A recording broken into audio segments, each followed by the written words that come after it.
অনেক সময় দেখবেন আপনার অতি সহজ কাজটিও আটকে যায়। মেয়ের জন্য সম্বন্ধ এসে চলে যাওয়ার পর আর যোগাযোগ করে না। ব্যবসায়িক ডিল হতে হতে বাতিল হয়ে যায়। সকলেই অভিযোগ করে আমার কাজ পুরা হয় না, আটকে যায়। তখন মানুষ বিভিন্ন আমালিয়াতওয়ালা যারা আমেল যারা আছেন তাদের কাছে ছুটে যান, যারা বিভিন্ন তাবিজ দেন, বিভিন্ন ধরনের তদবির করেন, তাদের কাছে ছুটে যান। তাদের সেটা ব্যবসা, তারা এসব দিয়ে রুজি রোজগার করে। তখন তারা বলে দেয় মনে হয় কেহ আপনার রিজিক বন্ধ করে দিয়েছে, নাউজুবিল্লাহ, কেউ আপনার বিয়ে বন্ধ করে দিয়েছেন। আর আমরা তা বিশ্বাস করে বসি।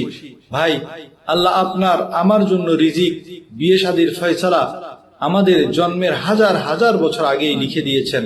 সুতরাং এসব বিশ্বাস করাও ঈমান চলে যাওয়ার নামান্তর। কেউ কারো রিজিক, কারো বিয়ে বন্ধ করে রাখতে পারে না। আমাদের একজনই আল্লাহ, একজনই খোদা, তার ফয়সালাকে কেউ বন্ধ করে রাখতে পারে না। খামাকা নিজের আকীদাও খারাপ, নিজের আমলও বরবাদ, নিজের টাকা পয়সাও নষ্ট করে ফেলছেন। সোজা কথা হলো, নবী করিম সাল্লাল্লাহু আলাইহি ওয়াসাল্লাম যেসব আমলের কথা আমাদেরকে শিখিয়েছেন সেসব আমল করতে থাকুন। সকল আটকে থাকা কাজ ছুটে যাবে, সব আশা পূরণ হয়ে যাবে ইনশাআল্লাহ।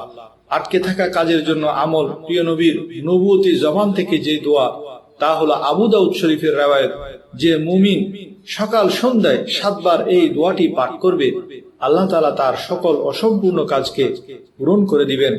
হাসবি আল্লাহু লা ইলাহা ইল্লা হাসবি আল্লাহু লা ইলাহা ইল্লাহু আলাইহি তাওয়াক্কালতু ওয়া হুয়া রাব্বুল আরশিল আযীম। হাসবি আল্লাহু লা ইলাহা ইল্লাহু আলাইহি তাওয়াক্কালতু ওয়া হুয়া রাব্বুল আরশিল আযীম। হাসবি আল্লাহু লা ইলাহা ইল্লাহু আলাইহি তাওয়াক্কালতু ওয়া হুয়া রাব্বুল আরশিল আযীম।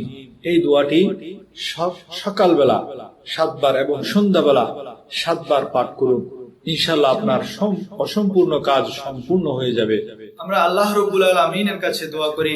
আল্লাহ তাআলা আমাদের দোয়াকে 3 ভাবে কবুল করে থাকেন।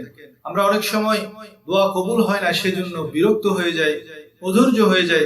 কিন্তু আল্লাহ রাব্বুল আলামিন আমাদের দোয়া, অনেক সময় আমরা যেভাবে দোয়া করি সেই দোয়াটা হুবহু আমাদের প্রতিফলন ঘটে, অতি সহসাৎ আমরা এর ফলাফল পেয়ে থাকি। আবার যদি আমরা সহসাৎ ফলাফল না পেয়ে থাকি, তখন আমাদের অধৈর্য হওয়া উচিত নয়। কারণ আল্লাহ রাব্বুল আলামিন হয়তো আমার এই দোয়ার বরকতে আমাকে কোন একটা বড় মুসিবত থেকে তিনি আমাদেরকে উদ্ধার করে থাকেন। হয়তো যেই দোয়াটি আমি চাচ্ছি সেটা আমার জন্য কখনো ভালো নয়, কখনো ফলদায়ক নয়।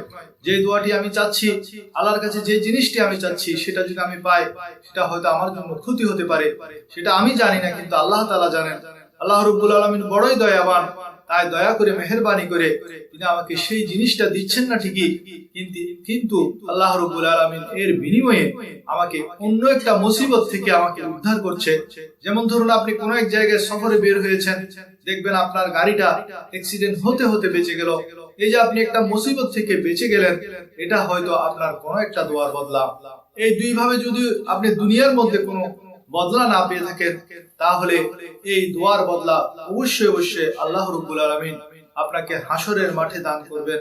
যখন কঠিন মুহূর্ত, অত্যন্ত মুসিবত, যেখানে কেউ কারো হবে না, সকলে আপনার থেকে পালাবে, আপনার আত্মীয় স্বজন, স্ত্রী, পুত্র, পরিজন আপনার থেকে পলায়ন করবে, এই ধরনের কঠিন মুহূর্তে আপনি যে দুনিয়ার মধ্যে দোয়া করেছেন, সেই দোয়া যে কবুল হয় নাই, সেই দোয়ার প্রতিদান আল্লাহ রাব্বুল আলামিন আপনার জন্য অত্যন্ত বড় আকারে দান করবেন।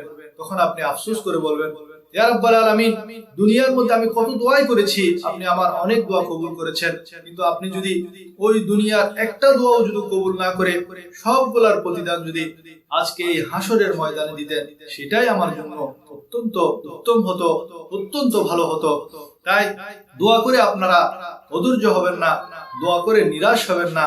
আশা রাখবেন হয়তো আপনার দোয়া হুবহু আল্লাহ তাআলা কবুল করবেন, না হয় এই দোয়ার পরিবর্তে আল্লাহ রাব্বুল আলামিন অন্য একটা দোয়া আপনার মনের আশা পূরণ করবেন। অথবা একটা আশাও যদি আপনার দুনিয়ায়, একটা দোয়াও যদি কবুল না হয়, তারপরেও নিরাশ হবেন না। আশা রাখুন যে আখিরাতের মধ্যে আল্লাহ রাব্বুল আলামিন এই দোয়ার বদলা অবশ্যই আপনাকে দিবেন, এবং তখন আপনি সেই বদলা পেয়ে অত্যন্ত খুশি হবেন।